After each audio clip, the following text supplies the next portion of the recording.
হরে কৃষ্ণ, রাধে রাধে।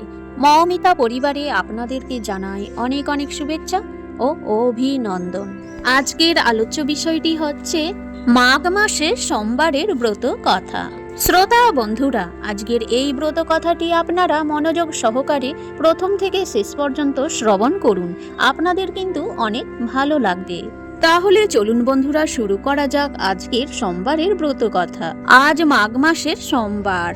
আজকের এই বিশেষ দিনে যারা সোমবারের ব্রত পালন করেন এবং শিব আরাধনা করেন, সার্বিক মঙ্গল সাধন হয়ে থাকে। আজকের এই বিশেষ দিনে শিব আরাধনা বা ব্রত পালন নাও করতে পারেন, তাহলে ভগবানের উদ্দেশ্যে একটি ঘৃত প্রদীপ প্রজ্বলন করে ব্রত কথাটি শ্রবণ করুন। শ্রবণ করলেও এই ব্রতের বহু অংশের ফল লাভ করতে পারবেন। শুধুমাত্র শুনতে থাকুন। সনাতনী ভাবনা। একদা চিত্রবর্মা নামে এক রাজা বাস করতেন। তিনি ধার্মিক ও পুণ্যবান ছিলেন এবং পাপীদের কাছে যমস্বরূপ ছিলেন। একদা তার স্ত্রী এক বরাননা কন্যার সন্তানের জন্ম দেয়। নাম দেন শ্রীমন্তিনী। তার জন্মকুণ্ডলিতে মাত্র 14 বছর বয়সেই বৈধব্য লাভের ভবিতব্য করা ছিল।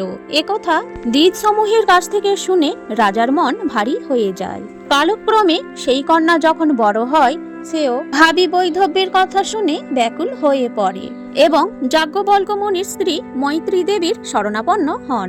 তিনি কন্যাকে হরগৌরীর পূজার পরামর্শ দেন। তিনি রাজকন্যা শ্রীমন্তিনীকে আরও বলেন, উপোস করে, স্নান করে এবং এক মনে প্রতি সোমবার শিব আরাধনা করতে। এরপরে সেই কন্যা ঠিক তেমন ভাবেই সবকিছু পালন করতে শুরু করলেন। অতঃপর শ্রীমন্তিনীর বিবাহ মহারাজ নলের বংশধর চন্দ্রাঙ্গদের সঙ্গে সম্পূর্ণ হলো। এরপর একদিন ভবিতব্য অনুযায়ী দৈববশত কালিঙ্গিনী নদীতে নৌকা ডুবিতে চন্দ্রাঙ্গদ জলে ডুবে যায়। সতী শ্রীমন্তিনী এত কিছুর পরেও সে সোমবার ব্রত পরিত্যাগ করেননি। এইভাবে 3 বছর কেটে গেল। অন্যদিকে চন্দ্রাঙ্গদের পিতা ইন্দ্রসেন শত্রুদের আক্রমণের ফলে সিংহাসনচ্যুত বা কারারুদ্ধ হন। এরপরে শুরু হয় আসল ঘটনা।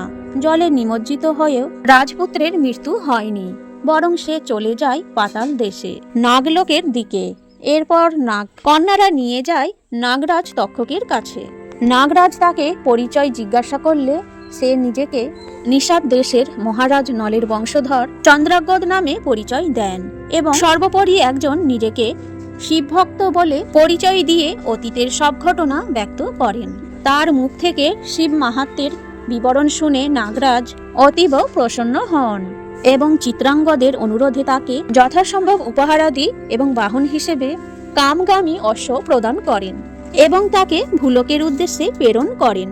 ভুলোকে এসে চিত্রাঙ্গদ প্রথমেই স্নান করতে আসা শোককাতর মলিন চেহারাধারী তার স্ত্রী শ্রীমন্তিনীকে দেখতে পান, কিন্তু তার নিজ পত্নীকে এই অবস্থায় দেখে তিনি চিনতে পারেননি এবং সেই কন্যার পরিচয় জিজ্ঞাসা করেন। প্রত্যুত্তরে রাজকন্যার সখীরা তার বৈধব্য, শোক এবং প্রতিবিরহের কথা কুমারকে শ্রবণ করানোর পর নিজ প্রিয়সীর কথা শুনে দুঃখিত হন এবং রাজকন্যাকে বলেন তার পতি শীঘ্রই তার নিকট ফিরে আসবে। একথা বলে নিজের রাজ্যে পৌঁছে নিজ পিতামাতা এবং মাতৃভূমিকে রক্ষা করতে অতিসত্বর গমন করেন। তার আগমনে এবং রাজকুমারীর সাথে নাগরাজ তক্ষকের সুসম্পর্কিত কথা শুনে ভয়ে শত্রুগণ তার মাতা পিতাকে এবং সিংহাসনকে মুক্ত করে দেন।